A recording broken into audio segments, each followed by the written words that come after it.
ఏది అసలైన స్వేచ్ఛ? సుఖదుఖాలు మన జీవితంలో రెండు భాగాలు.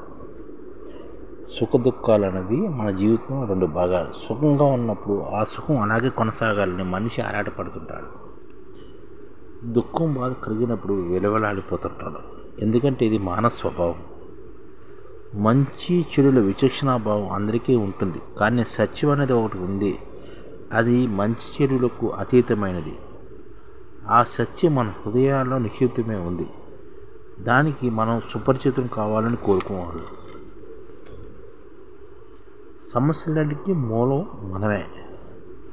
కష్టాల్లో సమస్యలో కూరుకుపోయినప్పుడు మనం పొందిన వాటితో మనం కోల్పోయిన వాటితో జీవితాన్ని బేరేజీ వేసుకుంటాం. ఉద్యోగాన్ని, కుటుంబ బాధ్యతల్ని చూసుకుని అదే తమ జీవితం అని అందరూ భావిస్తారు. కానీ జీవితం అంటే ఇవే కావు. జీవితం అన్నిటికన్నా ముఖ్యమైనది ఏదైనా ఉందంటే అది మనలో నడిచే శ్వాస. ఈ శ్వాస రాకపోకలు ఆగిపోయినప్పుడు మన గౌరవ ప్రతిష్టలు, మన బంధాలు, బాంధవ్యాలు, ఉద్యోగము, ధన సంపదలు, వేటికి అయితే మనం జీవితాన్ని ఈనాడు భావిస్తున్నామో అవన్నీ అంతమైపోతాయి. అంటే శ్వాస రాకపోకలు ఆగిపోతే మనం ఈ జీవితాన్ని భావిస్తున్నామో అన్నీ అయిపోతాయి అన్నమాట. దేనివల్ల ఈరోజు జీవించి ఉన్నారో, దేనివల్ల మీకంటూ ఈనాడు ఒక విలువ ఉందో దాన్ని తెలుసుకోవడమే జీవితం తాలూకు సర్వశ్రేష్టమైన లక్ష్యం. దాన్ని తెలుసుకోకపోతే జీవితం నిరర్ధకం అవుతుంది. జీవితం ఉన్నందువల్ల సమస్యలు కూడా ఉన్నాయి. మనిషి సమస్యల నుంచి తప్పించుకోలేడు. మనకున్న సమస్యలన్నిటికీ మూల కారణం మనమే. అవన్నీ మనం సృష్టించుకున్నవే. ఈ ప్రాపంచిక నియమావళికి అందరూ సమానమే. సమస్యలు అందరికీ ఒకేలా వేధిస్తాయి. వాటన్నిటికీ కారణం మనిషి తన భుజస్కంధాల మీద అనవసరమైన భారాన్ని మోస్తూ ఉండడమే. మనిషి తన భుజస్కంధాల మీద అనవసరమైన భారాన్ని మోస్తుండడం వల్ల సమస్యలు వస్తున్నాయి.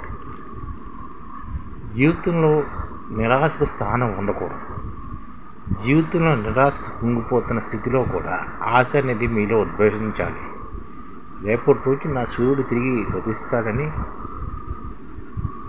అస్తమిస్తాడని ఉదయించిన సూర్యుడు తప్పనిసరిగా అస్తమించిన మరుసటి రోజు మళ్ళీ ఉదయించి మనకు మరొక కొత్త రోజును అందిస్తాడు. అలాగే మన జీవితం కూడా తిరిగి ప్రారంభించడానికి మనకు కొత్త రోజు ప్రతిరోజు లభిస్తుంది. ఆ రోజు స్వాగతం పలకాలి. మనలోని అసాజ్యోతులను వెలిగించాలి. మనలోని ఆనందాన్ని వీక్షించాలి. నిన్నటి రోజును మనం చేసిన తప్పిదాలను సరిదిద్దుకోవడానికి ఆ రోజు మీకు మరొక అవకాశం కూడా కనిపిస్తుంది. కాబట్టి మీ జీవితంలో ఆశాకరణాలను ప్రకాశింపజేయడానికి ఆ భగవంతుడు మీకు మీ శరీరానికి ఈ శ్వాసను కాదు కానుకిచ్చాడు. వాటి నుంచి లాభాన్ని పూర్తిగా పొందాలి. జీవితం అన్నది ఒక కానుక లాంటిది.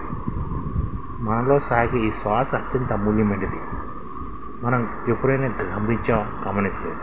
భగవంతుని అనుగ్రహం వల్ల ఎవరి ప్రేమే లేకుండా తనకు తానే శ్వాస మనలోనికి పోతుంది. అది మీకు మళ్ళీ దొరకని ఒక అవకాశాన్ని, ఒక కానుకను అందిస్తుంది. జీవితం అనే కానుకను మనిషి అందుకోవాలి.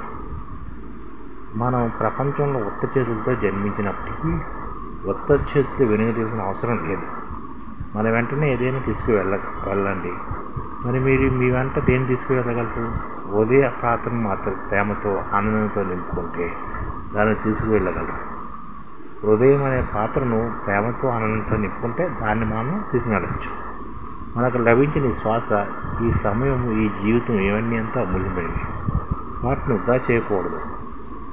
మన జీవితం రూపురేఖలు మారిపోతాయి. ఈ మార్పు మనకు బయటికి కనిపించకపోవచ్చు, కానీ మనలో పరివర్తన చేస్తుంది. ఈ శ్వాస గొప్పతనాన్ని మీరు అర్థం చేసుకున్న రోజున మిమ్మల్ని మీరు తెలుసుకుంటారు. సహనం లేని స్థితిలో జీవితాన్ని కొనసాగిస్తారు. మీలోని వచ్చిపోయే శ్వాస మీకు అనుబంధం ఏర్పడితే అప్పుడు మీకు ఈ జీవితం మీద ప్రేమ కలుగుతుంది. ఎప్పుడైతే జీవితం మీద ప్రేమ కలుగుతుందో అప్పుడే మిమ్మల్ని మీరు స్వతంత్రంగా భావిస్తారు. అదే మీలోని అసలైన స్వేచ్ఛ. స్వేచ్ఛ అంటే మనలో స్వతంత్రంగా ఉండడం, మన శ్వాస మీద దృష్టి పెట్టడం, అదే మనలో అసలైన స్వేచ్ఛ.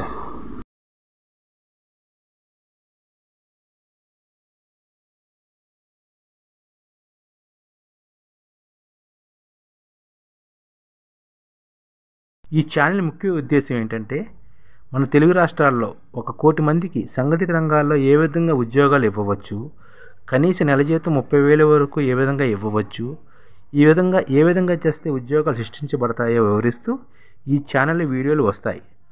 అలాంటి వీడియోలు మీకు కావాలంటే మన ఐడిఎఫ్ భాస్కర్ ఛానల్ని సబ్స్క్రైబ్ చేసుకోండి. ఐడిఎఫ్ అంటే ఇండియన్ డెవలప్మెంట్ ఫోర్స్. ఈ వీడియోలు చూసిన తర్వాత మీకు నచ్చితే లైక్ చేయండి, మీ ఫ్యామిలీ మెంబర్స్కి షేర్ చేయండి మరియు మీ ఫ్రెండ్స్కి షేర్ చేయండి. Thank you. నమస్కారం.